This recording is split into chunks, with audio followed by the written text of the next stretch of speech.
Bon après-midi, good afternoon. We'll get started. Thanks everyone for participating today. I know we've got several councillors here today, as well as staff, and it's a very unusual setting for this type of technical briefing, so I appreciate your openness to this. As you know, we had the planning committee meeting earlier today, so that's what brings us to this chamber. So again, it is a little unusual for me to be sitting here. The focus will be on the questions to staff, and we have some councillors here as well as online. So welcome to everyone for the technical briefing on the city's action plan in response to the Ottawa Light Rail Transit Inquiry. If you're following at home, my name is Steve Desroches. I'm the councillor for Ward 22 in Riverside South and chair of the city's Light Rail Subcommittee. I would like to say just a word of acknowledgement. J'aimerais rappeler qu'Ottawa se trouve sur un territoire non cédé de la nation algonquin-anishinaabe dont les ancêtres ont occupé ces terres pendant des millénaires et dont la culture et la présence continuent d'imprégner cette région. Je tiens également à exprimer mon respect à tous les peuples des Premières Nations ainsi qu'aux peuples Inuit et Métis, à leurs aînés et à leurs ancêtres pour les précieuses contributions qu'ils ont apportées et apportent encore à notre pays. So again, I want to welcome everyone here today, councillors and staff, our speakers and subject matter experts who will be, again, providing you with some context and information prior to our LRT subcommittee next week. Joining us today are René Almilcar, General Manager of the Transit Services Department, Rick O'Connor, City Clerk, Office of the City Clerk, Cyril Rogers, Chief Financial Officer, Finance and Corporate Services, Will McDonald, Chief Procurement Officer, Finance and Corporate Services, Tammy Rose, General Manager, Infrastructure and Water Services, Karina Duclos, Director, Infrastructure Services, Michael Morgan, Director of Rail Construction, Transit Services Department, Nicholas Truchon, Chief Executive Officer, Rideau Transit Group, Dominique Gauthier, Senior Partner, Roland Berger Law Firm. In a moment, we are going to have a presentation and remarks from several senior staff members from multiple city departments and external contractors outlining their service areas, how they are addressing the public inquiry themes and recommendations.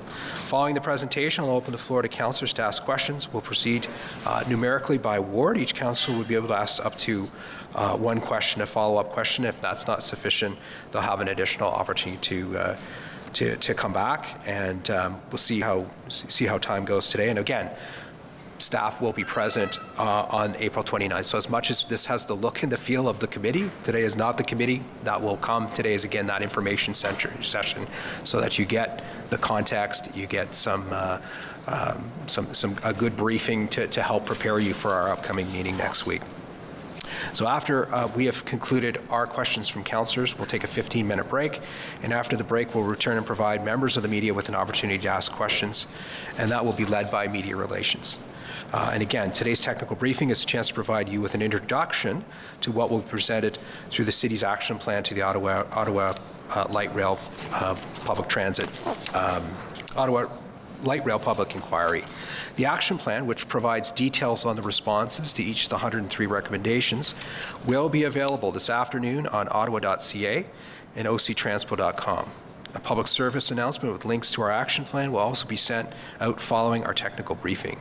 These steps will ensure that we are communicating our actions publicly and transparently. Alors, nous débuterons par une présentation et les commentaires des directions générales de la ville qui sont présentes aujourd'hui. Les conseillers auront ensuite la possibilité de poser une question et une sous-question. Nous prenons ensuite une courte pause, puis répondrons aux questions des médias. So to open this, I will now turn to the General Manager, René, pour commencer. Merci, René. Merci beaucoup, Monsieur le Président. Bonjour à tout le monde. Thank you. Good afternoon. Thank you for joining us today to learn more about the city's action plan to respond to the public inquiry. This response involved contributions and work from many city departments, and we have representatives here to speak today about the work that has been done and is in progress. I want to begin by thanking Justice Oregon and his team for their dedication and work on the public inquiry and its recommendations. I know I speak for my colleagues here when I say that we are committed to implementing all of the recommendations. This is a top priority for me. I have been committed since joining Transpo in changing the way we work, how we deliver the service, and how we put the public interest first in everything we do. The public inquiry speaks very clearly to the need for change. We are doing things differently, and we are committed to regaining the public's trust. I'm proud of my team, the work we have done, and the work that lies ahead. Later today, staff's formal response to the public inquiry will be published on ottawa.ca as part of the agenda of the April 28th meeting of the Light Rail Transit Subcommittee. This report will contain the city's action plan to respond to the public inquiries, 103 recommendations, and will speak to work that has already started, as well as a clear roadmap for the work that is currently in progress. Given the gap in time between the release of the report and the subcommittee meeting next week, we felt it was important to introduce the city's approach to responding to the public inquiry, explain how we have developed the action plan, to speak about the work to respond to the recommendations, and to give councillors an opportunity to ask questions. We know that we will not be able to answer all of your questions today, and we look forward to a fulsome discussion at the Light Rail Subcommittee once everyone has had the chance to read and analyze our action plan. Next slide, please. I will briefly provide some background of the events that led us here today. Following the derailment of train line 1 on August 18th and September 19th, 2021, the Ontario government established the Ottawa Light Rail Transit Public Inquiry in December 2021. This public inquiry was mandated to investigate the circumstances that led to the derailments and make recommendations to help prevent similar issues from happening again. Throughout the process, the city fully cooperated with the inquiry and provided 500,000 documents, and 13 city witnesses provided expert testimony.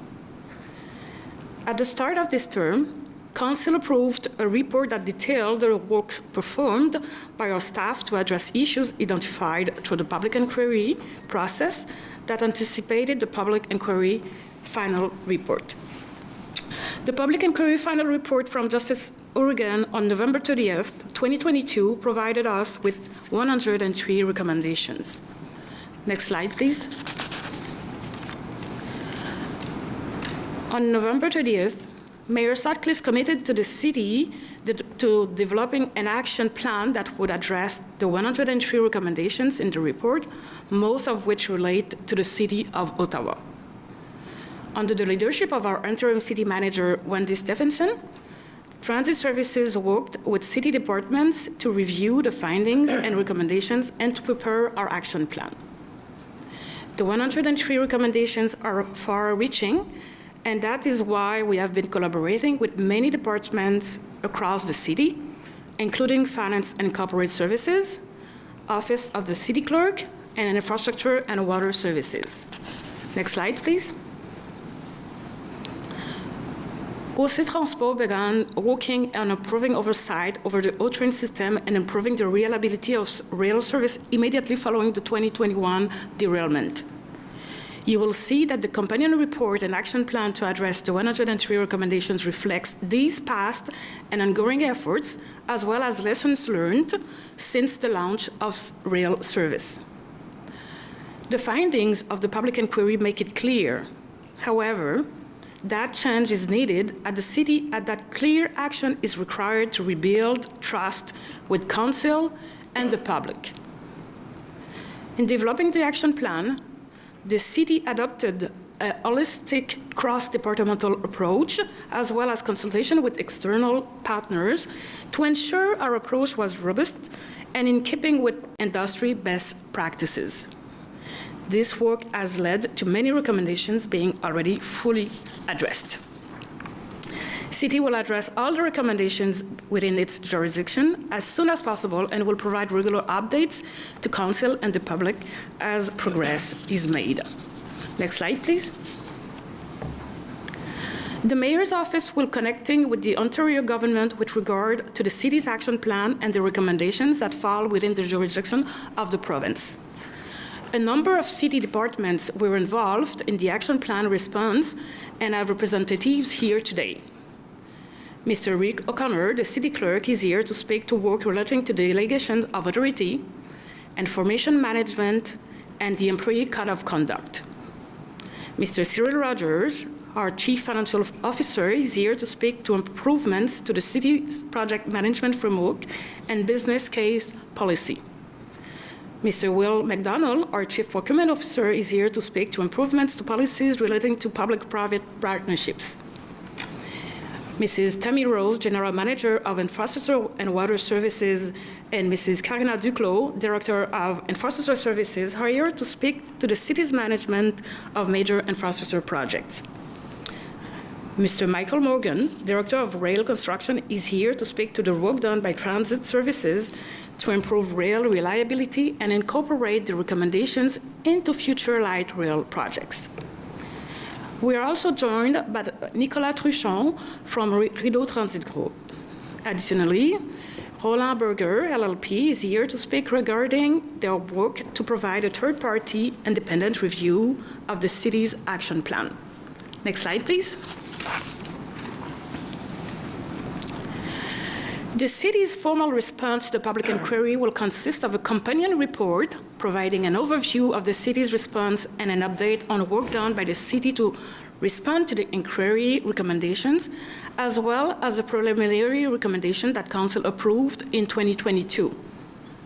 In total, the companion report includes 6 attached documents: a summary of the city's approach to responding to the public inquiry, the full final report of the public inquiry, the executive summary of the public inquiry, including the recommendations, the city's action plan responding to all 103 recommendations, a summary of lessons learned from Stage 1 LRT and how they have been applied, and finally, a summary of the independent third-party review of the action plan. I will now pass the mic to Mr. Rick O'Connor, please. Thank you, Renee. Next slide, please. Mr. Chair and members of the committee, when you were looking at recommendation number 60, which talks about accountability for city staff, the commissioner wrote, "The decision-making and information sharing by city staff about project implementation must always accord with the terms of any delegation of authority and other governing council resolutions." And as you look at the slide, you can see that we have a delegation of powers policy as a result of a mandatory requirement in the Municipal Act 2001. And what it literally says is for every delegation of authority at the city's policy level, there must be an equal and opposite, as I like to say, corresponding accountability and transparency mechanism.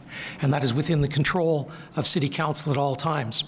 More recently, with the governance report that this council passed this past December, you added a new section to the template for staff reports to be called Delegation of Authority Implications, which is supposed to set out how, when, and where there's going to be that authority and how it's going to be reported out. This should provide ease of reference for members of council who want to follow up on those matters or indeed amend them if they are so inclined. Also, the city solicitor is undertaking now a review of the Employee Code of Conduct, and in doing so, I touched base with him, and he will be including and trying to ensure that there's additional accountability and transparency for staff with regards to the delegation of authority bylaw and the delegation of powers policy. Next slide, please.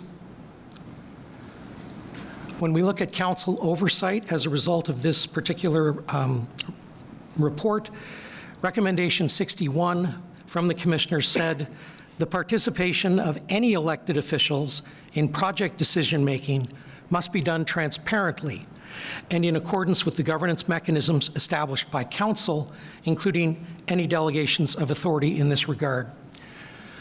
Mr. Chair and members of council, you are very familiar with the Municipal Act, and I know you're familiar with Section 5 of the Act, which says that council deals with matters through motions, resolutions, and ultimately bylaws. And for example, at the end of every council meeting, we have a confirmation bylaw which encapsulates everything that took place at that council meeting, and there will also be individual bylaws along the way.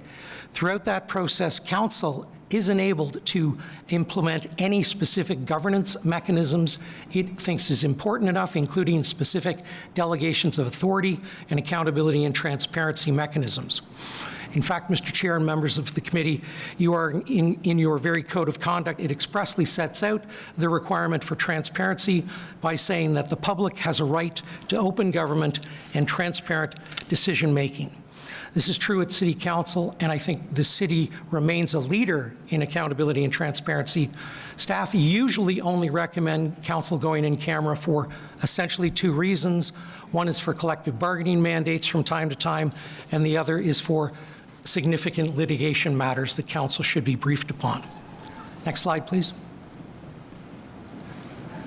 With regards to access to contractual documents, recommendation number 63 of the report said all relevant project agreements and subcontracts, as well as any modifications made to them, should be available for review by council unless there is a compelling reason that it should not be made available, the burden of which rests on establishing that compelling reason, with the party asserting that the contract should not be available to City Council. And what does all that mean? Well, it means, first and foremost, Mr. Chair and members of the committee, that you are bound by the Municipal Freedom of Information Act. We like to call it MFIP, Protection of Privacy. There are, of course, two major items in that: the free access to information and the requirement to keep private certain matters. Having said that, council can and does establish from time to time formal processes with regards to accessing this information, not the least of which is the ability to go in closed session if they require that to happen. That being said, Mr. Mayor, Mr. Chair, we have on ottawa.ca something we call the routine disclosure pages.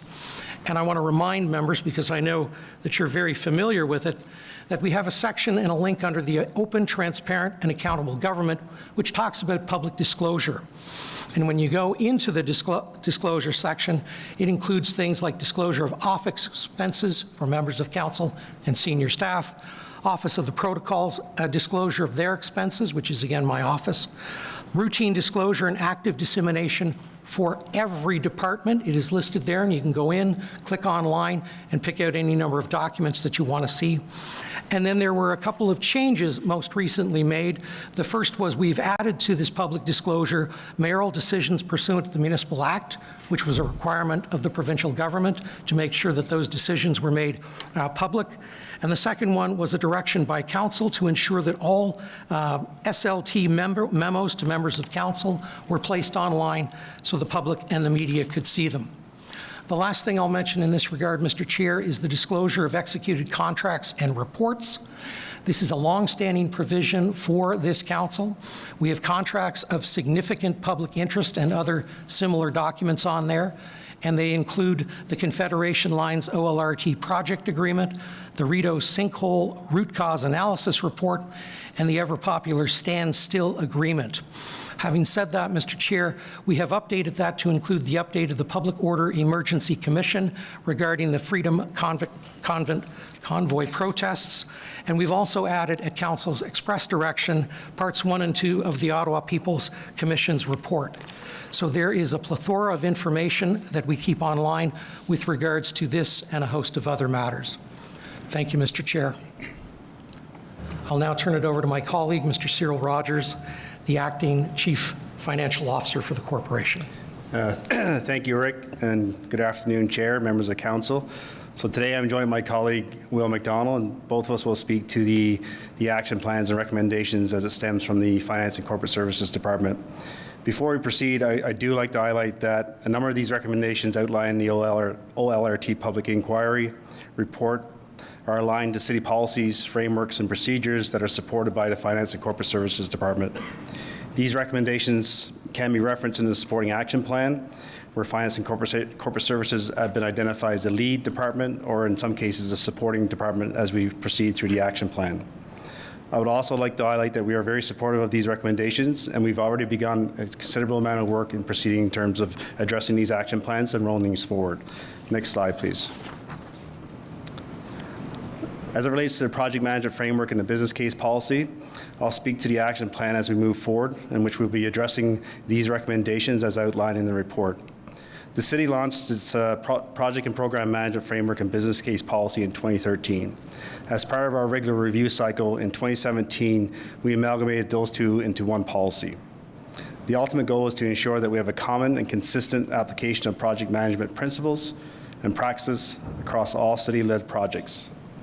This framework is further supported by the enterprise risk management policy, and together these documents inform a risk-based decision-making and are aligned to best practices put forth by the globally recognized Project Management Institute and International Organization for Standardization.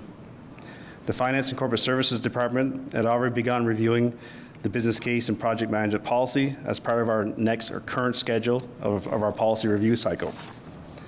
As part of this review, we will consider all the recommendations outlined in the OLRT report and as referenced in the action plan, such as some of the following: lessons learned and recommendations from the OLRT public inquiry, the implementation of tiering and gating for projects, examining an option to have an independent enterprise project management office, practices, and criteria for when an independent review during the project should be completed. Staff are also consulting with internal project management stakeholders, conducting an environmental scan on leading project management practices in other municipalities and federal government as well as part of this review. And finally, proposed amendments to the business case and project management policy and framework will be brought forward to the Finance and Corporate Services Committee and Council later this year. I will now pass over to Will to speak to the next slide. Mr. Chair, the P3 policy is an overarching document whose purpose is to outline the city's approach to evaluating and pursuing a P3. The policy and its associated procedures outline high-level requirements for each phase of a P3 project: project assessment, initiation, procurement, implementation, contract management, and ongoing monitoring. Supply Services will update the policy to incorporate the recommendations of the report to expand and clarify staff's responsibilities when pursuing and managing a P3. These updates will build upon those that were made following Council's approval of the recommendations of the Auditor General in the audit of the management of Lansdowne contract, the audit of Stage 2 LRT procurement, and the recommendations of KPMG in its reports LRT Stage 2 Lessons Learned and LRT Stage 3 Procurement Options Analysis and Project Governance Best Practices. Next slide, please. I will now pass things over to Ms. Rose. Thank you, Mr. Chair. My name is Tammy Rose. I'm the General Manager of Infrastructure and Water Services, and I'm joined by my colleague, Karina Duclos, who is the Director of Infrastructure Services. We are here today to talk about the construction projects that our department delivers on a daily basis for the city. So Infrastructure and Water Services Department has a robust project management system, including continual improvement processes that build trust and confidence in the delivery of our projects.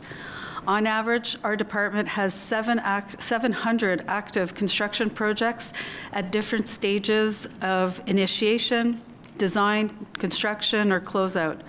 The approved 2023 budget includes investments of $800 million in our infrastructure. During the last term of council, our department delivered close to $2.2 billion worth in infrastructure projects. Back in 2015, Infrastructure Services revamped its project management practices and undertook a multi-layer, comprehensive, integrated departmental management program. This program focused on two main parts. The first one was the development of a project management system to support project delivery practices, which allowed for consistency, timeliness, monitoring and tracking of capital projects, providing a consistent process for all of these projects. And the second part was focused on the competency development plan that addressed all aspects of the people side of project delivery by defining and profiling core roles and responsibilities and ensuring ongoing training and development in current project management skills. Our department practices align with the city's corporate business case and project management policy, and we also follow the city's vendor performance management program.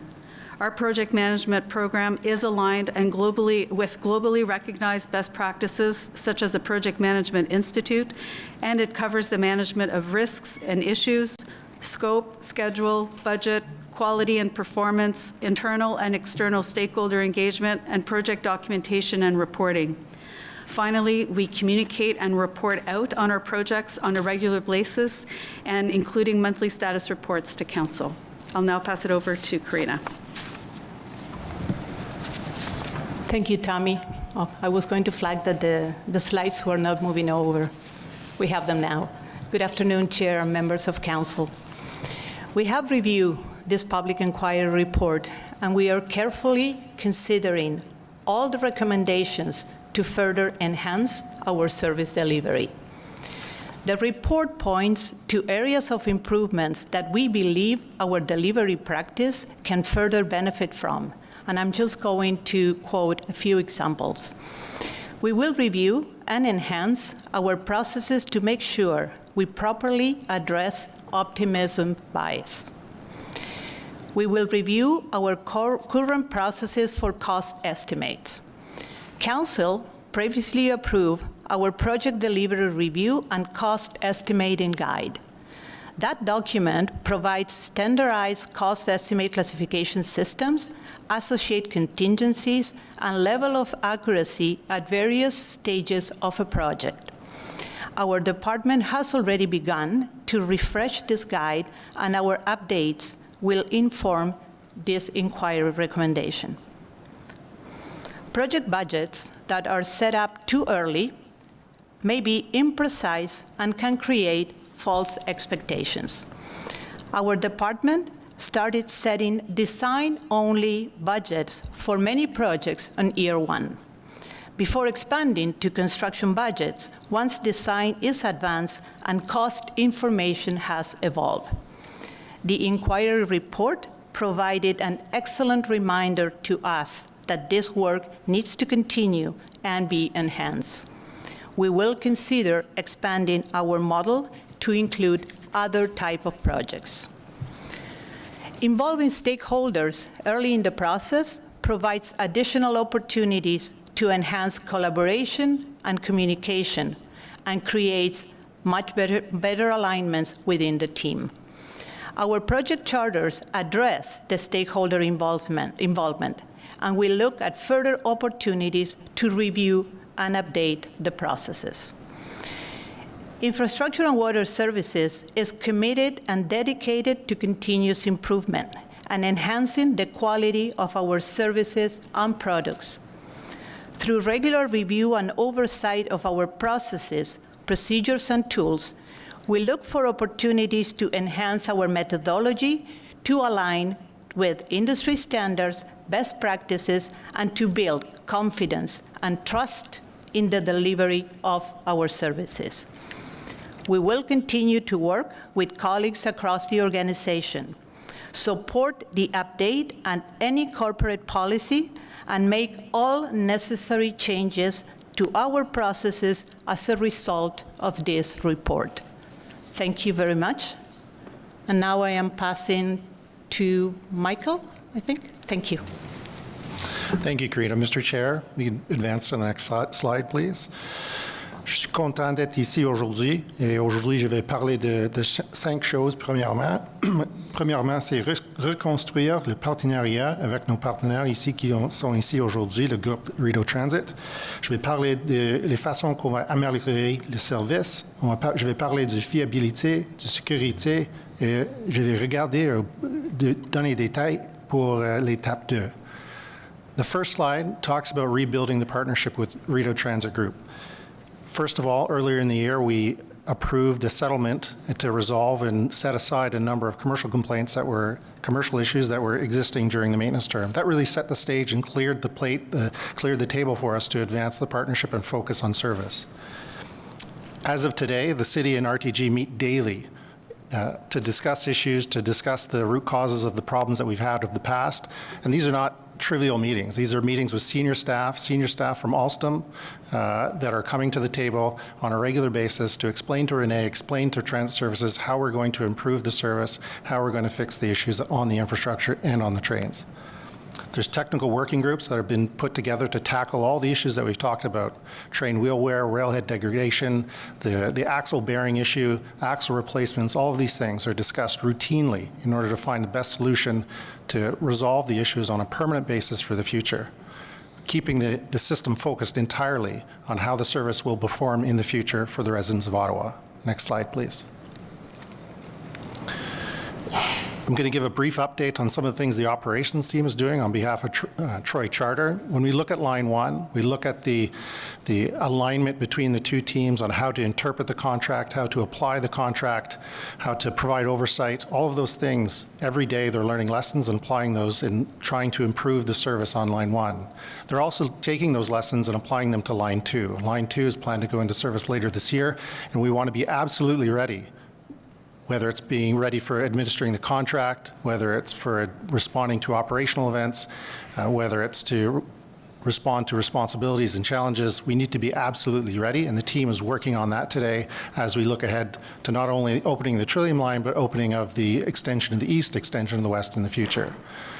With that, I'll hand it over to Nicolas Truchon, who'll give you a couple of slides on the work that Rideau Transit Group is doing.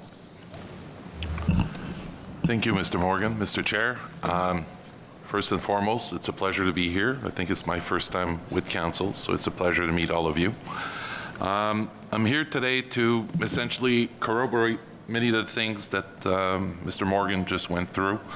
I'm happy to report that over the last 12 months, or even before that, the relationship with the city is improving at the operational level, but also at the commercial level.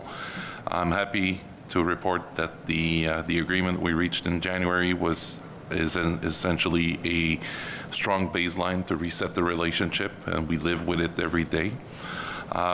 We do have a lot of work ahead of us, so we're very eager to move forward on that basis. The next slide, please.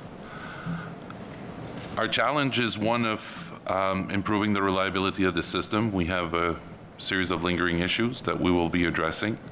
But first and foremost, system safety and reliability continues to be our top priority. And many of the actions that we're deploying every day are geared to address that specific objective. We're working with our partners on the root cause of the derailment. We know this is a long-standing item. It is a complex problem. We're working with our internal experts, but also our external experts. We're even as of this week, we're still having some very detailed technical discussions on what we can do to effectively resolve the issue and reach a sustainable solution. We're working with the city on a number of improvements, and we're not leaving any stones unturned. We're looking at the system, we're looking at the vehicle, we're looking at how we operate the system. We have a couple examples on the slide about the wheel-to-rail interface, some of the topics that have been addressed as part of the inquiry.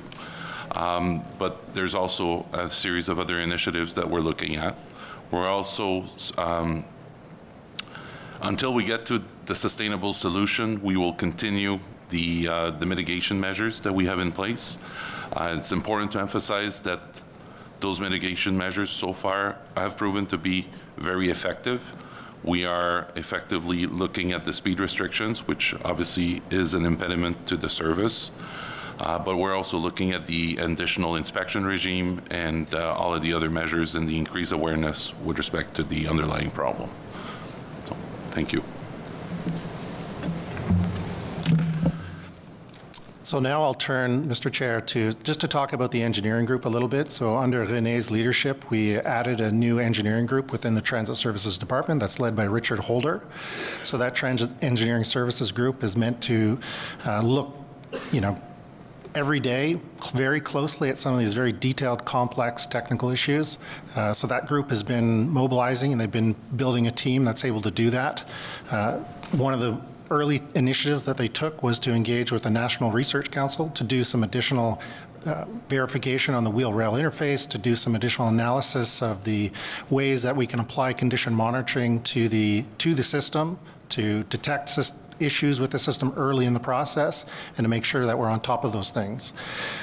The Transit Engineering Group is also looking at everything from day-to-day maintenance, overhead catenary systems, track systems, switch heaters, performance of all the various systems that come together to make the system reliable and perform as we would expect for the system. They're also engaging third parties such as TRA and others that are required, such as Mott MacDonald, to look at these detailed technical issues to make sure that we have the right resources looking at these problems, that we're coming up with solutions in an effective and efficient manner. Next slide, please. One of the focuses of the public inquiry was on safety, and certainly we put that at the forefront of everything that we do.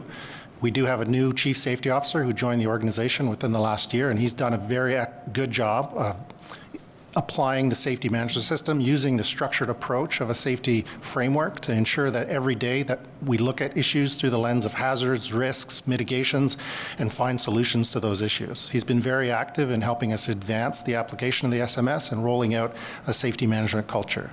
At the same time, on the Stage 2 project, we engaged our independent safety auditor very early in the program. So within a year of launching the construction program after the contract award, we had the safety auditor in place who was engaged with both parties, Transit Next on the Trillium line as well as East-West Connectors on the Confederation line, to make sure that from the outset we are looking at hazards, we are looking at mitigations, we are rolling those safety improvements into the system such that at the end of the day we get a sign-off from the independent safety auditor, and we know and we're comfortable providing a recommendation to council that the system's safe and ready to use into service. At the same time, as the independent safety auditor is in place, we have the maintainer on the Trillium line, the maintainer in place on Stage 2 for the Confederation line, who've been engaged very early in ensuring our concept of operations, our concept of maintenance, all put safety and include safety in basically the framework of their approach to delivering those services. Just recently, we had a program where the safety group did an exercise overnight to test the various procedures, test evacuations, test the rail carts, test the emergency procedures, and so all of those things we're doing now, looking ahead to the opening of the new system so that we're ready to go. We absolutely want to practice all of these things. We want to make sure that safety is embedded in the design. Safety is at the core of everything we do that we deliver on a daily basis. Next slide, please. As we look ahead to Stage 2, I know there's been a number of questions about lessons learned from Stage 1. We have tried to provide a consolidated list of, I would say, the major changes that we've made to the Stage 2 infrastructure as an appendix to the report that's coming out. So that provides a summary of all those things that we've talked about. We've talked about gas switch heaters and improvements to the vehicles and improvements to the track. So please do look for that document at the back of the report. Additionally, recently, just yesterday, we released an oversight memo that details the different parties we've engaged to provide oversight on the Trillium line and on the Confederation line. Yesterday's memo was about the Confederation line, but new council maybe hadn't seen the memo that we released last year on the Trillium line, so both of those were distributed. Just to give you an idea of what's the framework for putting these projects into service, who's looking at it, who has eyes on the project, who has eyes on the contractor, and so hopefully that will give you some additional comfort as to how we deliver these projects and how we ensure that they're safe before they go into service. Lastly, and I can't emphasize this enough, the Stage 2, both from the procurement phase right through the delivery phase, the entire approach to testing and commissioning is different in Stage 2. The application of standards is different. We're using a different set of standards, resulting in a different set of documents in the Stage 2 program, a longer trial running period, and René is committed to this group already to provide daily updates from the trial running period. So once we start trial running on the Trillium line, you can expect to see from us a daily update, as well as a similar technical briefing such as this to really explain the results of trial running before we go into service. We absolutely want you to have that information. So with that, I'll pass it back to Renée for her comments. Merci beaucoup, Michael. In order to ensure that the city's action plan is robust, achievable, and in line with the best practices in our industry, Roland Berger was contracted to provide an independent third-party review of the action plan. As part of their work, they have reviewed the plan itself and conducted interviews with key city staff involved in overseeing the city's response to the recommendations. Their independent assessment found that the action plan is generally robust, exhaustive, and highly relevant to the 103 OLRT inquiry report recommendations. Their assessment recommends a focus on transparent and consistent communications with regards to the status of those recommendations, with which city staff agree and commit to achieving. I will now ask Dominique Gauthier, senior partner from Roland Berger, to speak about their work. Thank you, René. Good afternoon, everyone. Bonjour à tout le monde. Bonjour aux membres du Conseil. I'm very happy to be here to share our insights regarding the internal action plan OC Transpo has been developing after the public inquiry. Next slide, please. Maybe first of all, before jumping into our recommendation, just highlighting who is Roland Berger. I know you probably know Roland Berger, but in a few words, we are one of the global consultancy with a deep expertise in rail and infrastructure. We are a company with 3,000 people, 320 partners owning the company across the world in 51 offices. And our transportation practice is one of the largest practice of our firm. And we have worked and supported many clients across the world, ranging from mass transit operators to infrastructure developers. So we do believe we are well positioned to support OC Transpo in the project we have been doing. Next slide. In terms of sequence, needless to say that after this public inquiry report with the 103 recommendations, OC Transpo has developed a very robust internal action plan. And we have been asked to assess this plan in terms of robustness, effectiveness, and feasibility. And we have also suggested a few amendments to the different actions to even improve the plan. So that was our mandate in a nutshell. Next slide. What was our process to assess the plan? Three-step process. First of all, we have reviewed systematically the 103 recommendations that have been developed by the public inquiry report, and we have identified 40 actions that were specifically assigned to OC Transpo, and we have looked at these actions in very detail. We have also provided a framework for OC Transpo to oversee the assigned recommendation to the public contractors. And eventually, we have developed a framework to communicate the action plans for the different stakeholders. Next slide. Something quite important in the process was to mirror the action plan with the best practices across the world. So we have assessed the plan informed by a lot of best practices that have been leveraged from our internal network across the world. So 8 transit-related projects and 2 other projects, so ranging from Sydney, London, Beijing, but also a few projects out of Canada, the Canada Line project, to give you an example. So we have looked at our benchmarking and best practices and mirror the plan to this project. Next slide. We have used a smart action framework to look at every action because our assessment needed to be factual and objective. So we have used this thorough methodology for each action.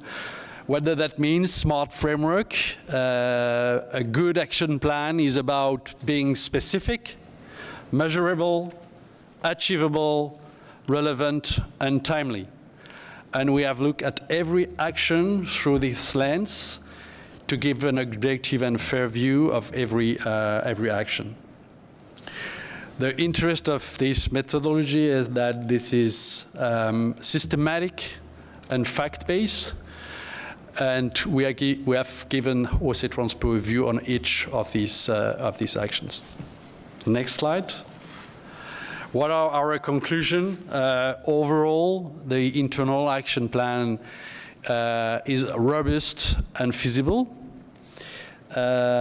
exhaustive and relevant, and we really do believe that the plan and the implementation of the actions will contribute to increase and will contribute to ensure the success of the Stage 2 light rail project.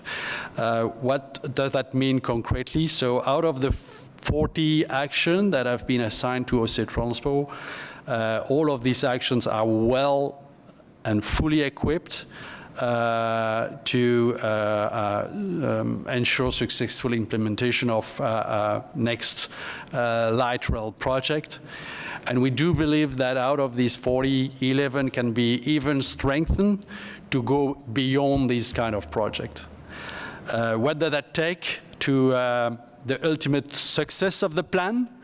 So one, a clear prioritization and sequences of these actions. Two, the availability of human and financial resources to implement these actions. And three, the access to relevant capabilities and skills for each action. Eventually, next slide, as I said, we have provided a framework to communicate the plan to the different stakeholders to ensure the right level of dialogue among them. We do believe that transparent and clear communication are key to execute this kind of project. That is something that has always been mentioned in our best practices and benchmarking. We have provided for the four main stakeholders 4 different formats for the city council, for the government, for the client teams, and for the public and the media. Thank you. Merci beaucoup, Dominique. Chair, j'espère que cette présentation va avoir convaincu vous-même ainsi que les autres conseillers ainsi que le maire que nous avons pris ces recommandations de façon très sérieuse et que nous avons fait un travail qui est des plus rigoureux. Donc, l'engagement que j'ai pris auprès de vous et que je reprends à nouveau aujourd'hui, c'est de continuer à travailler avec l'équipe de manière à ce que nous puissions faire en sorte que le train léger devienne un train fiable auquel le public va croire. Before we conclude this presentation, I want to take a moment to speak to OC Transpo's customers and talk about next steps. Since the launch of our LRT system, Transit Services has not paused in its efforts to address ongoing issues with the rail system so as to improve the service we deliver to you. Ensuring that your interests are first and that we continue to improve and learn from this work is a personal priority and that of my team. As I mentioned earlier, the action plan will be published on ottawa.ca later, and translation of the full package of the material, including the report, action plan, and supporting documents, will be available as soon as it's ready. This report will be at the Light Rail Subcommittee meeting on Friday, April 28th. We will be sharing the progress we are making on the recommendations from the public inquiry on both ottawa.ca and octranspo.com as part of our commitment to keep everyone updated, be transparent, and accountable on this work. We will also provide at least 2 formal updates to the Light Rail Subcommittee in September and December, and continue to provide Council updated of any significant progress as quickly as we can. My team and I know everyone around this table is committed to implementing all of the recommendations, and we expect to be fully done by the end of this year. I will now ask to Mr. O'Connor to finish this presentation with a quote. Thanks, Renee, and thank you, Mr. Chair. I'll close off the staff presentation with just a couple of comments with regards to Mr. Justice Horrigan's report. This particular quote was something that staff was thought was very poignant, including the middle line, anything less risks undermining the public trust. The city staff recognize, Mr. Chair, that we do have a far way to go. That said, Mr. Justice Horrigan's observations, including this very poignant quote, will continue to guide staff for the foreseeable future, Mr. Chair. Thank you. Thank you very much. Merci à tous et à tous pour vos présentations aujourd'hui. Thank you very much. So as I mentioned earlier, despite the trappings of the office here today, this is a technical briefing. It is not the subcommittee. We're going to proceed with questions, one or two questions from councillors, and again ask you to focus on the information that's been provided today. And again, we will be coming back next week where you'll have a much longer period of time in which to do the work of the committee. So we'll start in the order of words, as I mentioned. Councillor Luloff, if you're online.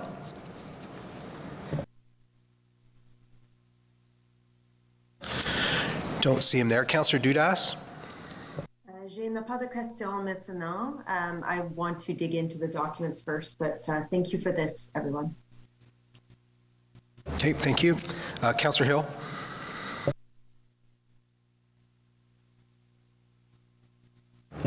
Conseillère Curry. Councillor Kelly. Councillor Gower. Councillor Kavanagh. Thank you, Chair. I do have a question. It's a continuous one. Thanks, Michael. Thanks, Renee. Thanks to the gang for this presentation. My concern is stage 2 LRT, and it's in regards to what is being done for noise mitigation, as well as the safety concerns, which are obviously the top priority. But since this was an issue that came up with stage 2, I know I'm repeating myself, but I think it's worth talking about. Thanks.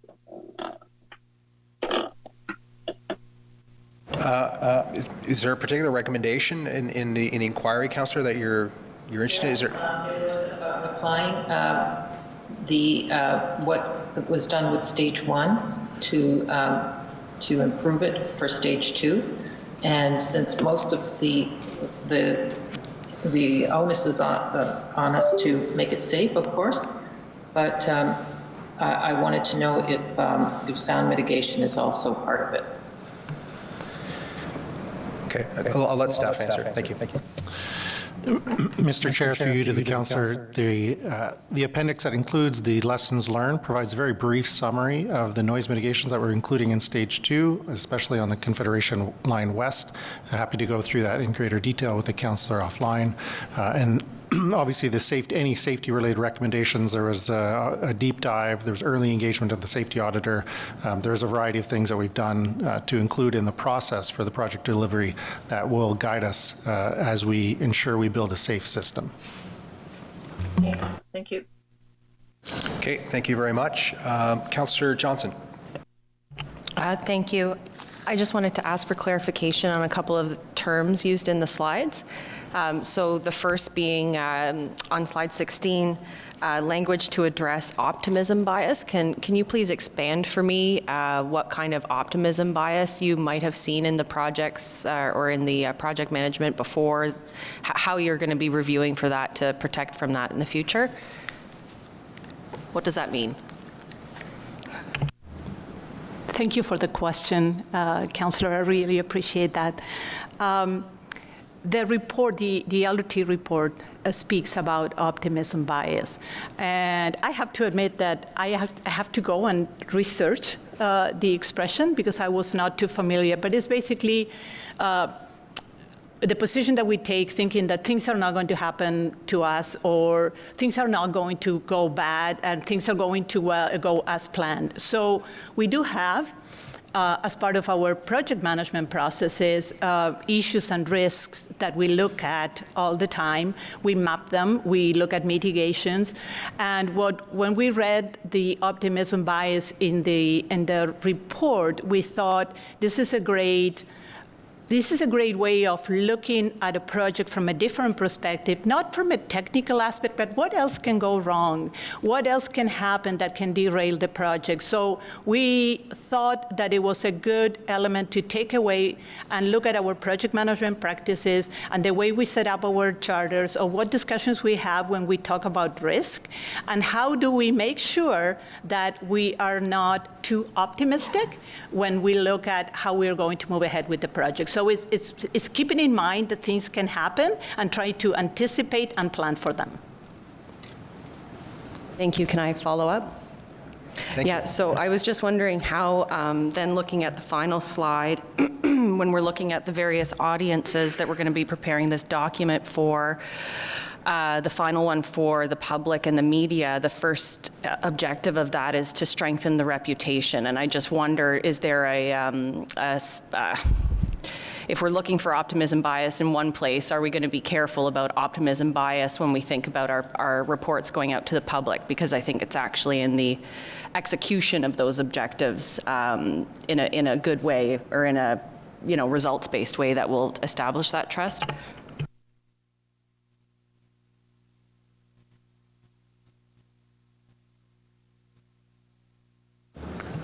Oui, thank you for the question.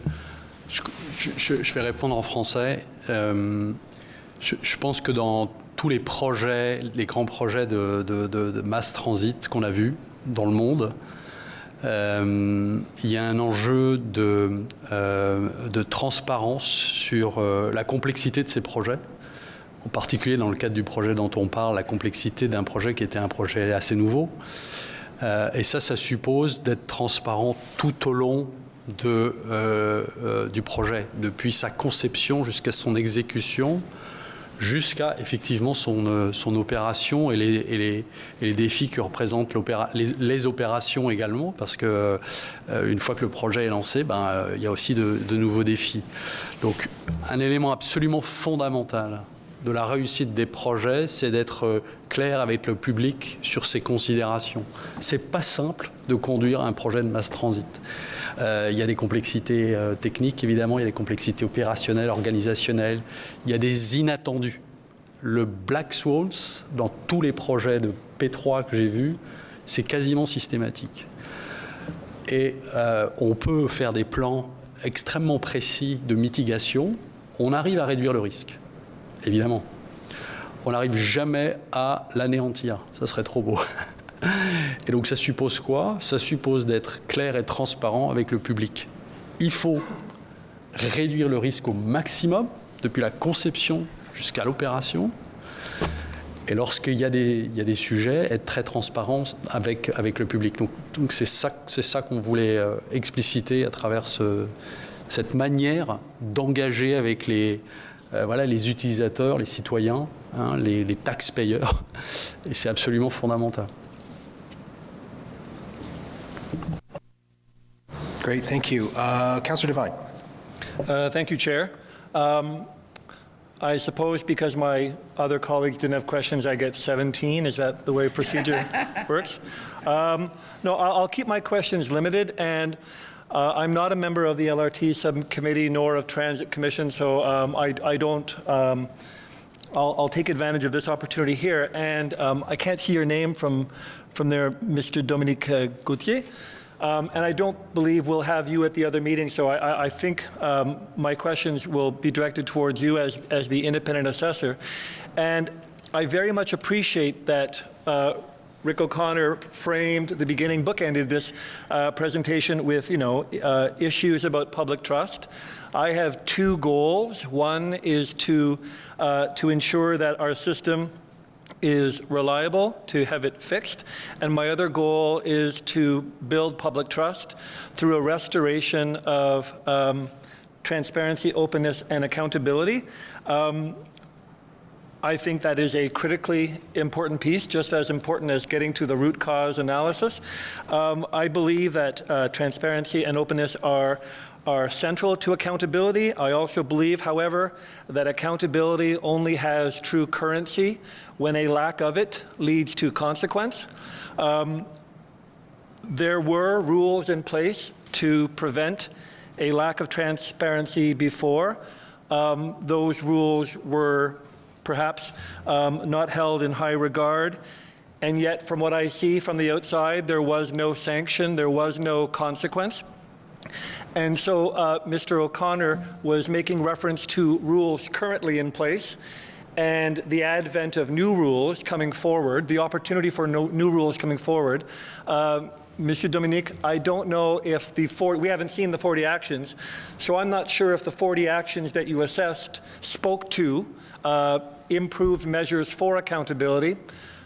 If they did speak to improved measures for accountability, are you confident that the measures that you assessed, whether a re-emphasis on the current rules or the promise of new rules for accountability and transparency, will they lead to a greater level of accountability if recent history shows that there's no consequence for it?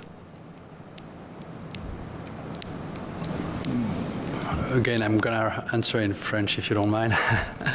But notre mandat était limité à la revue du plan d'action dossier Transpo. Nous, on n'a pas donné notre avis sur les 103 recommandations du Public Inquiry Report, dont beaucoup de recommandations parlent d'accountability.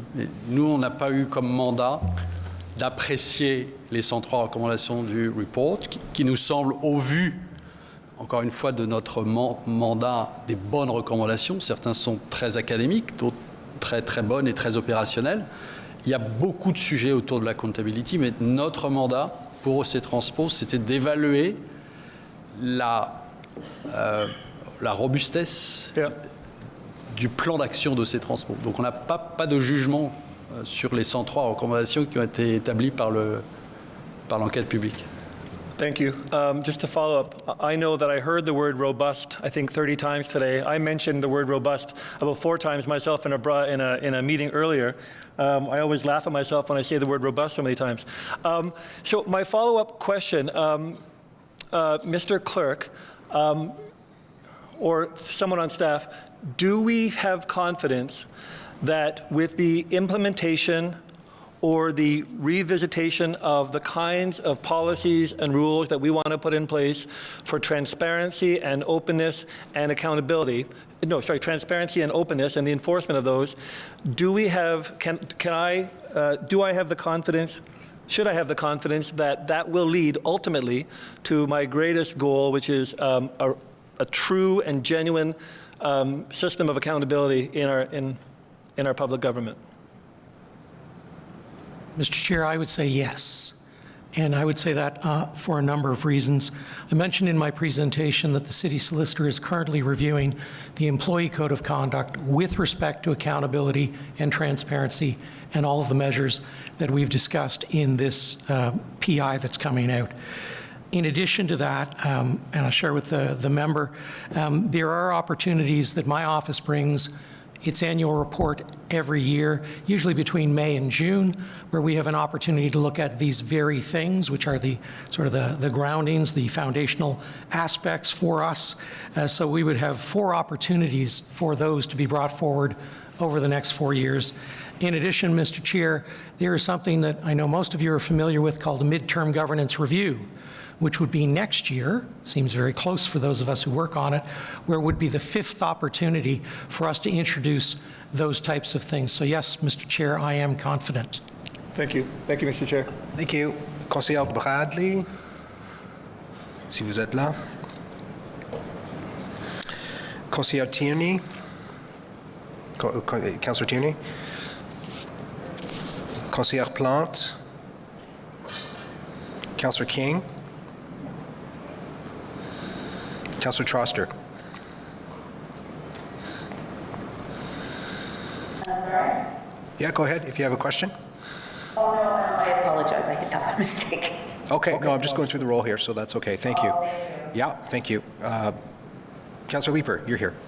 Thanks. Briefly, because I know I'll have the opportunity to chat about this at LRT Sub, but Nicolas mentioned the plan that has been developed. It looks like it is adequately robust and has a stamp of approval, as long as there's adequate resources that are being put toward it. Cyril, are we going to have a way in the budget of, are we going to have a way in the budget of tracking specifically resources that are allocated toward this report's action items? Mr. Chair, what I would say is any subsequent report that comes forward with a plan on how we're going to, as staff, address that prospective recommendation and action plan, we will identify at that point the resources needed. If at that point there's no resources allocated, yes, that will come through the budget process to make sure that we do effectively address that plan. As you heard, we are committed to addressing that plan, so it will be part of our priorities in terms of addressing the action and following through with the action. We keep asking you for breakouts in the budget, but I can't help but think this would be a particularly important breakout item from the budget. This year we have spent $4 million. This year we have spent $8 million on achieving the action items, the success of the action items. So something to give some thought to. Yeah, Mr. Chair, that's a great point and is noted. Thank you. Thanks. Thanks, Councillor Leeper. Councillor Brockington. Thanks, Chair. I just want to read a very minor clip from Commissioner Horgan's report, and then that will preface my question. In the executive summary, it states that the Ontario government established this Commission of Public Inquiry and gave it a broad mandate to investigate the commercial and technical circumstances that led to the breakdowns, plural, and derailments, plural, of the light rail. In doing so, the Commission was to examine each major aspect and component of the project from start to finish, identify ways to avoid similar problems in the future. If I speak on behalf of the customers or passengers of OC Transpo, they would like to know what the ultimate timelines are to address, fix all systems, all components, the infrastructure, the technical issues. What are we aiming towards to have this addressed and this book closed on LRT where it's fully functional? We're only dealing with regular maintenance issues, but the major issues that have plagued us well before we opened are addressed. What are the timelines that we're working with? Thank you. Mr. Chair, peut-être que je vais commencer, puis je demanderai à M. Truchon de compléter. Mon expérience dans le transport, il y a toujours des problèmes qui arrivent, malheureusement. Par contre, je pense que c'est clairement indiqué dans le projet du LRT ici à Ottawa qu'on a des problèmes de jeunesse auxquels qu'on doit adresser. Mon collègue Michael a parlé beaucoup du Safety Management System qui a été renforcé aussi. Donc ça nous aide à mieux prévoir les risques potentiels de bris. Ce serait un peu prématuré de ma part aujourd'hui de donner une date ferme à laquelle on n'aura plus du tout de problème. Cependant, sur les problèmes qui ont été identifiés, par exemple, pour le problème qu'on a avec le bearing, on a déjà mentionné que décembre 2024 était la date ultime, étant donné qu'on veut être en mesure de rouler les trains de l'étape 2 dans l'Est. On veut des trains qui vont avoir été réparés, non pas les trains qui vont faire face encore à une mesure de mitigation qui est en place présentement pour l'étape 1. Je vais passer la parole à M. Truchon qui pourra peut-être compléter ma réponse. Merci, Mme Amelker. Chair. Je vais répondre en français, puis je compléterai en anglais. Ce qui est important de noter, on parle des enjeux avec un X et au pluriel. Il y a des enjeux qu'on avait en 2019 qu'on n'a plus aujourd'hui. Je pense qu'il faut le reconnaître. En 2019, quand on a débarré le système, on avait des problèmes de porte. on avait des problèmes de switch heaters, on avait des flat wheels. C'est plus dans le dialogue présentement. Donc, je pense qu'il faut prendre le temps de reconnaître que l'activité d'entretien, les problèmes de jeunesse que Mme Amilcar a mentionnés, on en règle des problèmes. C'est sûr qu'il y a toujours d'autres enjeux qui se matérialisent. Du point de vue de l'enjeu actuel qu'on a au niveau du bearing, qui est la cause du premier déraillement, c'est un enjeu de taille, c'est costaud. C'est technique, c'est très technique. Il faut regarder vraiment le problème d'une manière holistique. Donc, il y a plusieurs causes qui contribuent, mais on ne peut pas mettre la responsabilité sur une chose unique. Et c'est là où on doit prendre vraiment un pas en arrière pour être sûr qu'on fait les choses correctement. Maintenant, on pourrait parler de freezing rain ou d'autres éléments. Il faut réaliser qu'il y a des enjeux qui vont continuer à survenir. C'est de la mécanique. C'est de la mécanique sophistiquée. C'est performant, mais il y a quand même... ça reste quand même de la mécanique. Donc... Ce que je peux m'engager aujourd'hui, c'est que c'est un problème qu'on prend très au sérieux. Ça mobilise énormément de nos ressources pour trouver ces solutions-là et mettre en place un plan. C'est un plan qui va être déployé avec plusieurs mesures, qui pourrait être déployé dès cet été et progressivement pour arriver à une solution, ce qu'on appelle une solution sustainable, qui est l'objectif à long terme. Mais se commettre sur un échéancier à cette étape-ci, il va falloir voir les différentes mesures. Et il y a des mesures qui sont pas facilement, mais des mesures qui peuvent être déployées à court terme, puis il y en a d'autres à plus long terme. Donc, et malheureusement, j'ai l'impression qu'on va devoir traiter et analyser toutes ces mesures avec autant de sérieux qu'ils le méritent. Thank you very much to you both. And Chair, I've just always said it, I'm willing to give everyone as much time as they need to fix things right the first time. And I appreciate that this is a very complex matter. There are many issues that we're dealing with. The challenge that we have is there's a near vertical hill that we have to climb to reestablish trust that many people mentioned this morning, confidence in the system, to increase our ridership and our credibility. And so my worry is the longer this continues to go on, even more challenging it is to build back those issues with the public. So I want you to take the time to fix things well. The first time, I completely agree. The other side is we've got this significant challenge with our public going forward. But thank you very much for being here today. Thank you. Thank you. Next is Councillor Menard. Thank you very much, Chair. Thank you for the report. Just briefly to staff, do city staff see the value of the public inquiry that was conducted? Chair, it's yes. Thank you for that confirmation. Do staff believe that further public inquiry into the stage 2 decision-making may be required regarding the concealing of technical scores? Chair, no. Okay, and I'd just ask how we get to a better outcome than what happened with stage 2, when many of us decision makers felt like we were very pressured in a short timeline. And we saw, I think, the repetition of concerns that Justice Horgan had outlined in stage 1 that were repeating themselves in stage 2. And so I'd like to get to a better conclusion for us in the future where we don't feel that way. Pressure to make a decision in short order without having the information in front of us, where it may not be in the best public interest to do so. I do have other questions, Chair, and I'll ask most of them at the committee meeting. But just on our approach to P3 projects, Deloitte was hired by the City of Ottawa to advise on procurement and financing. And it was Deloitte that recommended using a P3 approach on this project. The public inquiry found that Deloitte's report did not fully consider the disadvantages associated with a P3 model for the delivery of OLRT1, and that the downsides of proceeding with the P3 were not thoroughly analyzed. So how is the city changing its approach to large P3 projects, which so far have been detrimental when it comes to our finances, transparency, and service levels?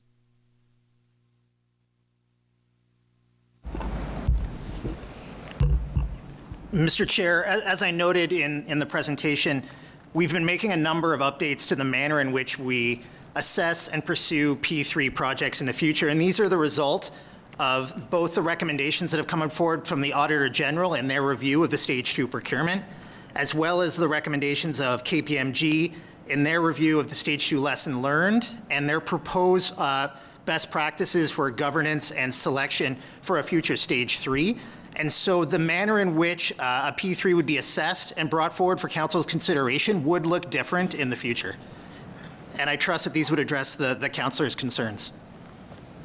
Appreciate that. Is city staff looking at a P3 model for Stage 3 at this time? Mr. Chair, no. Thank you for that.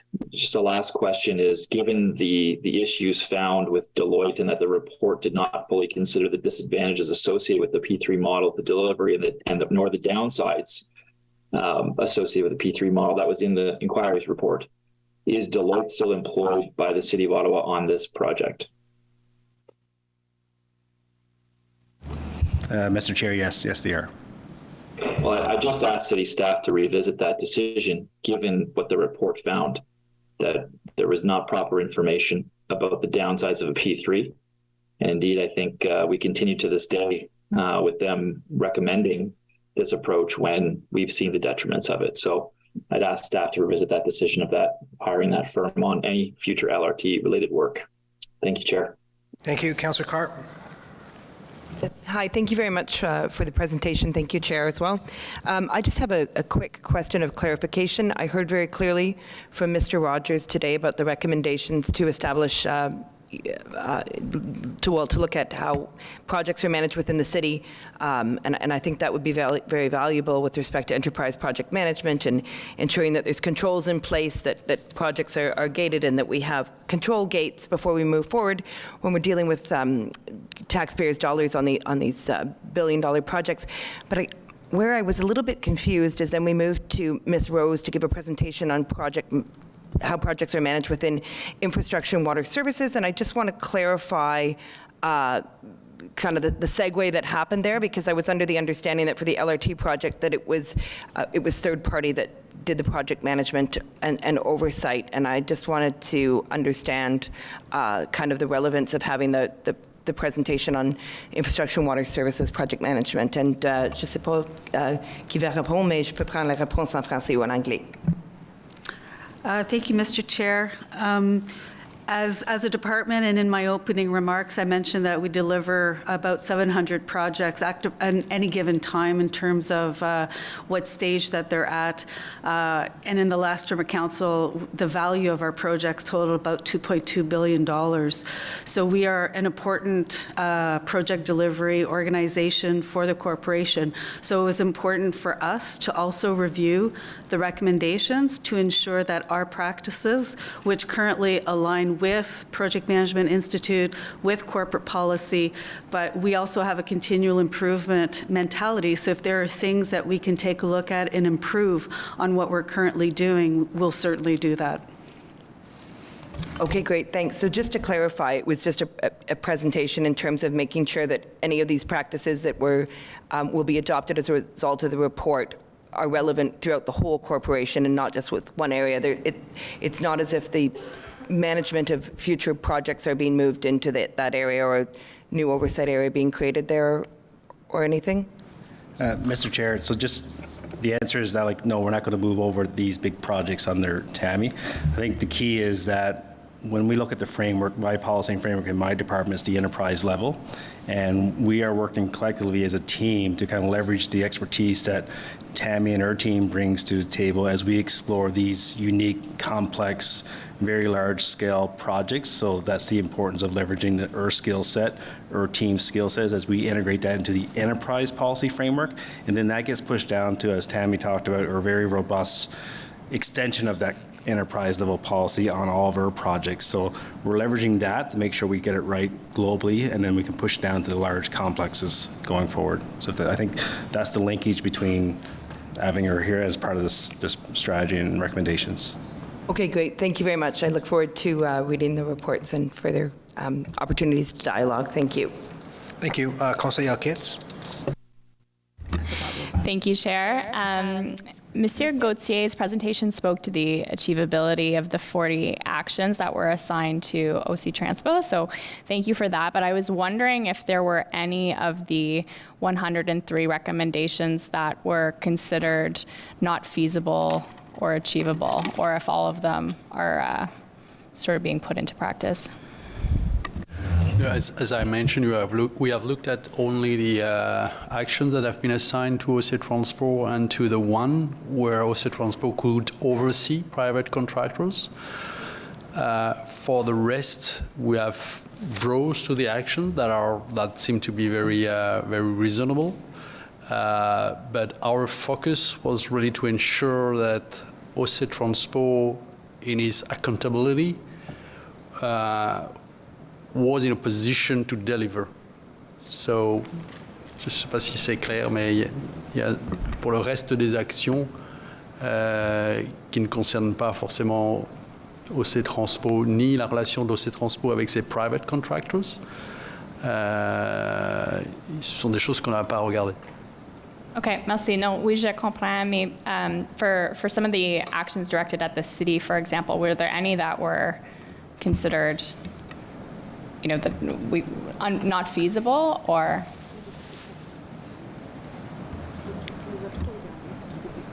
Oui. No, on a regardé, to be a little bit more precise, we have looked in a very detailed mode the 40 actions that are assigned to OC Transpo and the 19th, if I remember very well, for OC Transpo and the private contractors. We have looked at all of them in a different level of detail, and everything was pretty, feasible, obviously, yeah. Chair, peut-être que je peux compléter la réponse. Roland Berger a aussi utilisé l'acronyme SMART tout à l'heure. Donc, pour chacune des 103 recommandations a été cotée. Et on sait qu'il y a des recommandations qui sont plus faciles que d'autres. Mais toutes les recommandations, nous, lorsque vous allez lire les documents que nous allons distribuer cet après-midi, on a des réponses pour chacune de ces 103 recommandations. Pour certaines de ces recommandations, on a d'autres livrables qui découlent de nos actions. Ces livrables-là, on va revenir soit en septembre ou en décembre, mais ce qu'on avait pris comme engagement, c'était que d'ici la fin de l'année, on allait avoir terminé de répondre aux 103 recommandations. Okay, merci. I'll leave that there.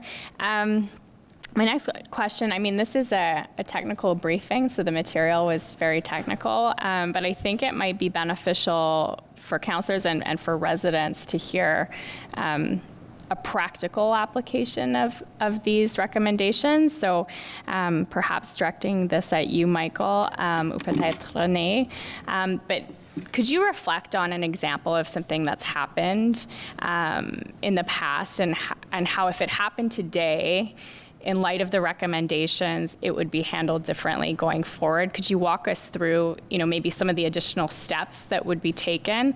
And I know that that's very broad and you have probably multiple incidents to reflect on, but I think it would be helpful to sort of really paint the picture of how these recommendations are being put into practice. Chair, un des exemples concrets que je peux donner, c'est moi-même, lorsque je suis arrivée à la ville, les discussions entre OC Transpo et RTG se faisaient beaucoup par lettre d'avocat. Donc, c'était les lettres officielles. Et pour moi, c'était important qu'on puisse travailler ensemble sans nécessairement avoir des avocats autour, au bénéfice des clients. Alors ça, c'est quelque chose qu'on a changé dès le début. Et aujourd'hui, on voit que le résultat, il est vraiment probant. On est capable de se parler en mettant le client au centre de nos décisions, puis ensuite, on se dispute. Donc, c'est vraiment l'approche que nous avons prise. Puis, Michael va vous parler peut-être d'un autre exemple plus concret, technique. Michael? Thank you for the question. So, there's very specific changes that we've made, and we can point to those changes, the gas switch heaters being one, where in stage 1, we implemented electric switch heaters. In stage 2, there's gas switch heaters. And so now when we use the system, we should not expect a problem with the electric switch heaters. So there's a variety of discrete issues like that. But then there's also some process-related issues, such as, having the pass-fail criteria in the contract for trial running. So that makes it something that's enforceable, which is very real as compared to in the past. There was no enforceable criteria. The duration of time is also enforceable. In the stage 1 contract, there wasn't a proper amount of time allocated to training of staff. So in what we see in the East contract is 84 days allocated of just training time, where staff will have the opportunity to run trains end to end from Blair to Trim. So you'll see that for the 84 days long before we start talking about actually opening for the public. That's something that we didn't see in stage 1. So there's some process related issues, there's some specific technical issues, and then, fundamentally throughout all of it is about the relationship and just understanding that, it's not always stick, sometimes it's a carrot as well. You need to help the contractor, you need to make sure that they're healthy and sustainable to get you a good product. So I think those are probably the 3 areas that are a little bit more tangible. Great, thank you. I really appreciate those responses, and I think, when this is discussed at LRT subcommittee and going forward, I think highlighting those changes will be helpful for the public, to regain some of that trust. So thank you. Thank you. Councillor DeRuse? Councillor Brown? Councillor Hubley? Councillor Loeb? No questions, thank you. Great, thank you very much. This concludes our questions from councillors today. Appreciate everyone's time. Again, appreciate the effort, the considerable effort of staff to put together the presentation as well as the action plan that is being made available to the public. Look forward to welcoming councillors at our subcommittee next week, and please come with your questions specific to the recommendations and the follow-up, and we'll continue the conversation there. So we'll take a 15-minute break. On va prendre une pause pour 15 minutes. Et là, je vais passer la réunion à la section des médias pour les questions de médias. So I'll turn it over to the Media Relations Department in 15 minutes, and they'll facilitate the Q's and A's with members of the media. So thanks very much again to all the members today and to the staff.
back, everyone. My name is Kendra Titley, and I will be your moderator today. Je serai votre modératrice aujourd'hui. I will now invite each agency to ask their questions in alphabetical order. You may ask one question with a follow-up. Nous allons maintenant répondre aux questions des médias qui pourront poser une question et une question de suivi. We'll now start with Giacomo Panico at CBC Ottawa. Happy CBC comes before CTV, I guess. Thank you. My question to René Melchior, I guess, and if anyone else wants it, you talked a lot in your presentation about the need to regain the trust of riders and the public as a whole. How exactly, though, other than following the 103 recommendations, can you just, in layman's terms, for people hearing this now, either they ride the bus or they don't, they want to ride it, they want to use it, but they just don't have that trust? Thank you for the question. I definitively think is when we'll be able to deliver the service that we promise, it will be a good sign. And but by this work we have done, I think it's another good sign as well, because we put a lot of serious on it, and it's a strong work that we have done, and we have an external expertise just to make sure that we're okay. And definitively we'll continue during either the LRT subcommittee or the Transit Commission to make follow-up. And when we will be able to deliver the service, I think it will be the only way that the public will trust us. However, I think we have a strong action plan, and we'll achieve it for sure. Est-ce qu'on peut avoir la réponse en français ou Bien sûr. Oui, alors, merci. Merci à vous. Alors, merci pour la question. Donc, pour moi, définitivement, c'est les résultats qui vont parler d'eux-mêmes. On a apporté aujourd'hui un document très étoffé qui a été fait avec beaucoup de rigueur, avec en plus une vue externe qui était très importante pour nous. Alors, maintenant que les clients vont avoir vu ce document, ils vont déjà comprendre qu'on a tourné la page et on est ailleurs. En plus que, bien entendu, notre engagement qu'on a, c'est de livrer le service. Alors, lorsque le service sera livré, basé sur le plan qu'on a mis en place, basé sur les informations qu'on va partager, soit via le sous-comité du LRT ou à la commission de transport, je pense que définitivement les clients vont reprendre confiance en nous. Merci, Madame Melchior. Giacomo, do you have a second question? I can keep going. Yeah, okay. Thank you. All right. It's a bigger audience than on Saturday morning. No, I'm kidding. Councillor Darash, for you, a question about accountability. And we heard Councillor Devine talking about this, and you're in a new role here in this subcommittee chair. Councillor Devine was talking about, where was the accountability? You feel sometimes things go wrong, but people aren't held accountable to it. What do you feel will be different going forward?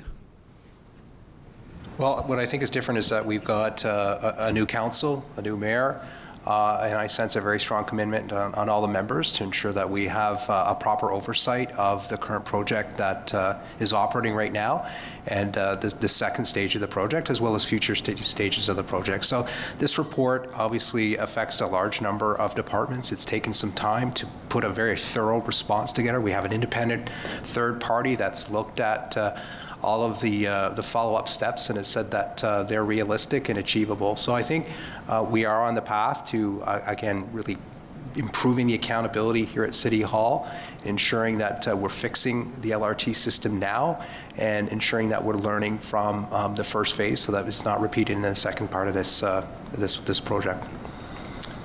En français, c'est possible? Oui, je crois que c'est un nouveau chapitre pour la ville d'Ottawa. On a un maire qui a identifié les recommandations et le plan d'action comme une priorité pour la ville d'Ottawa.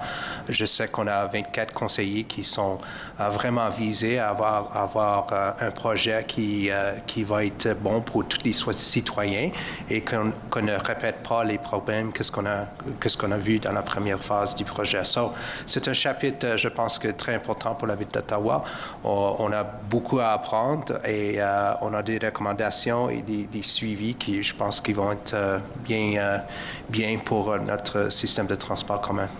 Merci. Thank you. Thank you. Next, we'll go to Katie Griffin at CTV Ottawa. Do both at once. So I'll just ask, we know the inquiry had highlighted issues with sections of the track. We don't have the action plan from the city in front of us right now. Can you talk about a plan, if there is one, to rip up sections of the track and when that would take place, how long that would take?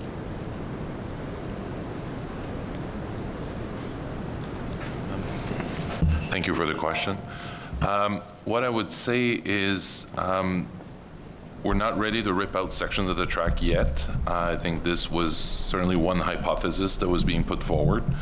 We're certainly working with our technical experts to identify issues with respect to the configuration, the alignment, the build with respect to the track.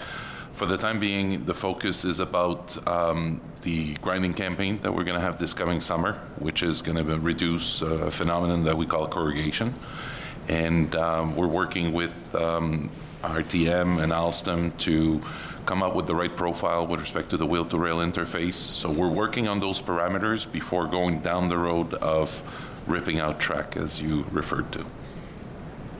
And so we know about the work that's starting later this month when it comes to examining how bad the water infiltration is in the tunnel. Is there anything in the coming weeks or months that is going to also be that's going to cause a significant disruption?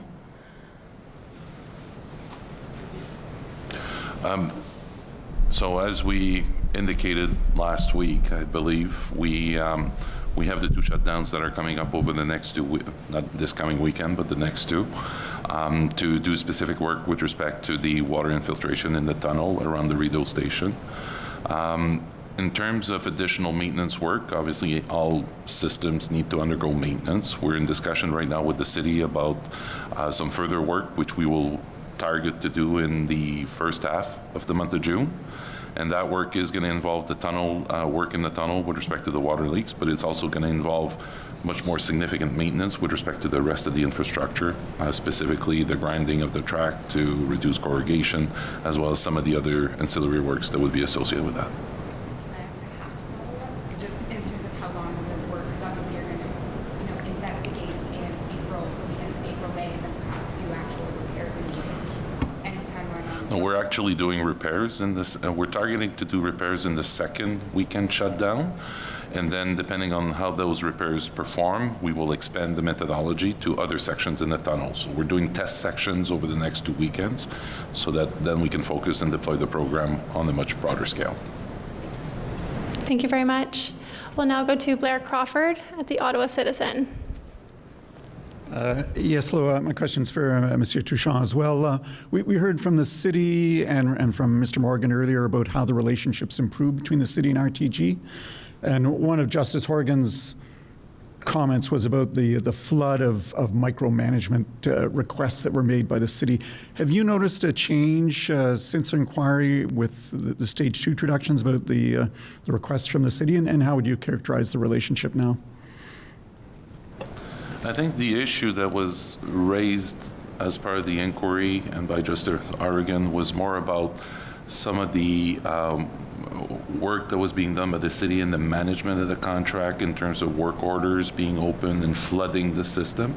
That's clearly not the phenomenon that we have right now. I think that while the city is still entitled, I think there's a lot more dialogue going on when work needs to be done.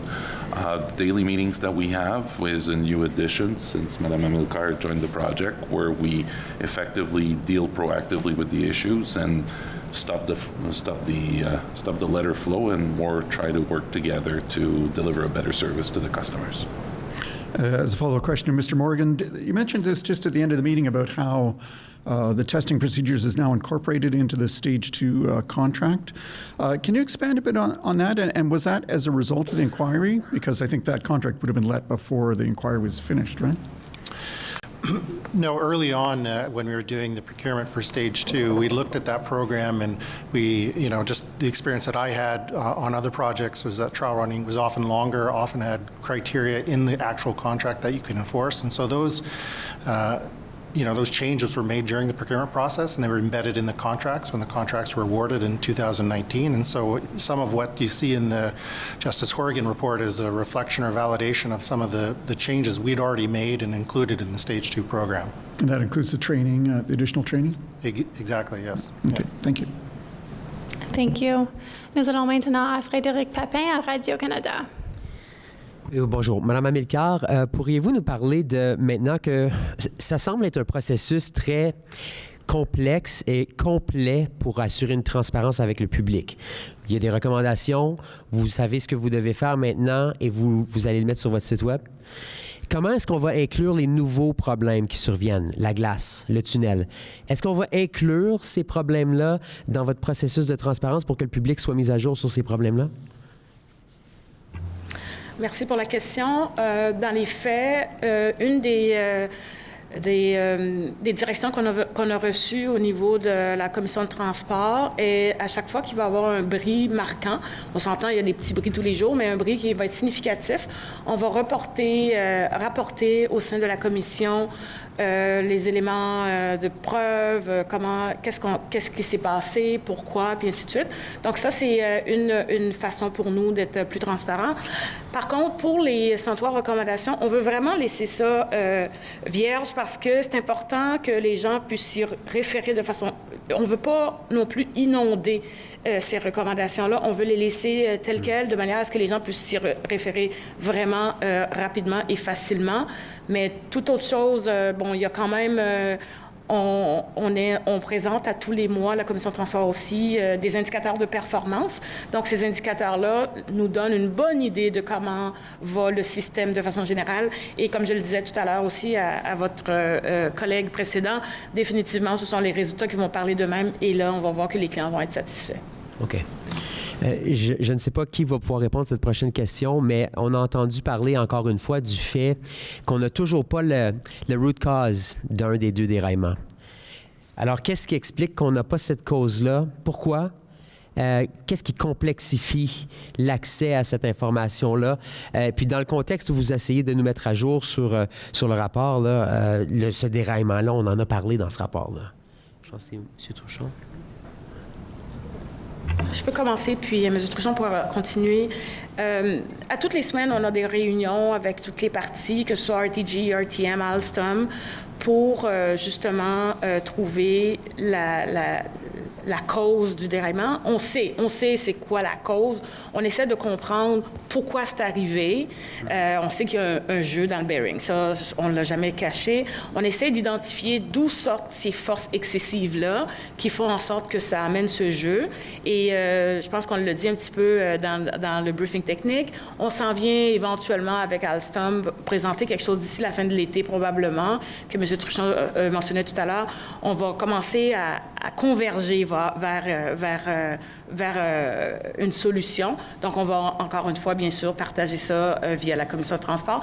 Peut-être, M. Truchon, vous pouvez compléter ma réponse. Je ne vais pas m'aventurer dans une description technique. Je n'ai certainement pas les prétentions d'avoir les compétences techniques. Par contre, ce qu'on comprend, c'est un problème... Est-ce que vous m'entendez bien? Oui, parfait. C'est un problème complexe qui a plusieurs causes. On n'est pas en mesure d'identifier un élément qui crée le problème. Donc, le root cause, c'est une problématique à plusieurs variables. C'est de la mécanique, c'est de la physique.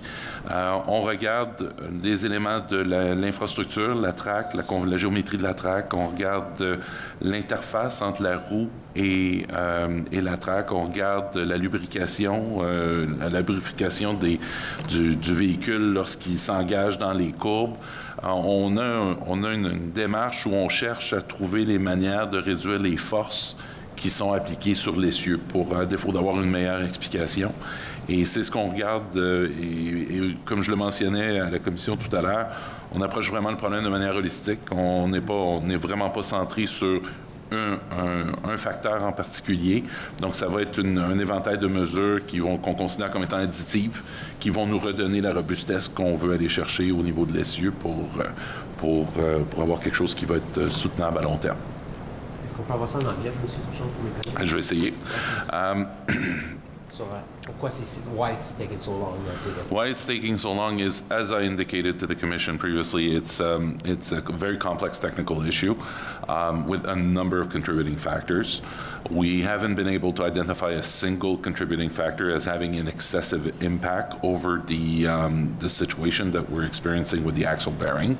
However, we are looking at taking a very holistic view on all elements, whether those are track, whether those are operating requirements, whether those are vehicle specific.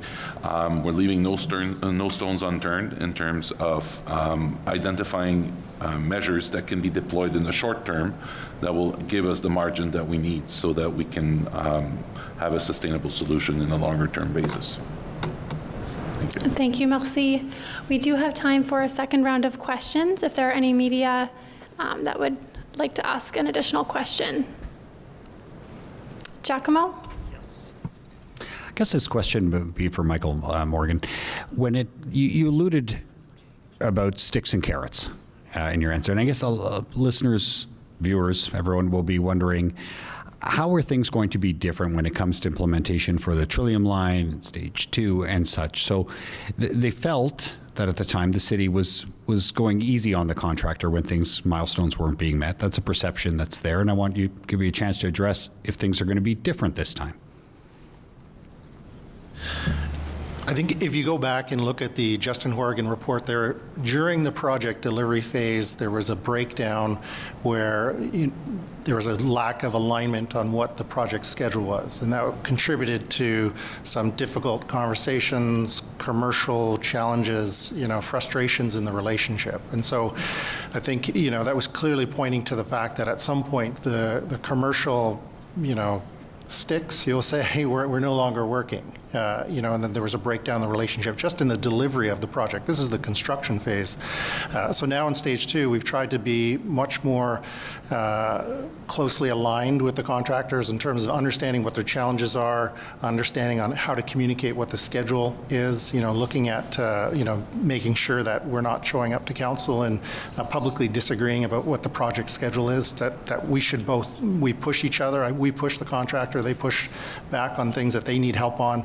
But when we go to council, we're saying, this is the target date for the schedule. This is what we expect to open the system. So that's really the breakdown during the delivery of the construction phase. That's what happened, and I think we've done a good job of avoiding that so far in Stage 2, and we plan to work very closely with the two contract teams to make sure that we continue to work collaboratively and deliver a project that people can be proud of.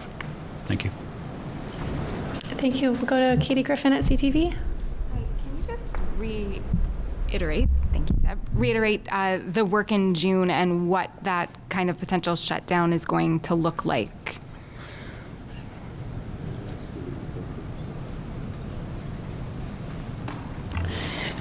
Thank you for the question. If you don't mind, we'll come back with a memo because we're still working with the parties to make sure which day we will close everything, and some days we will just single tracking.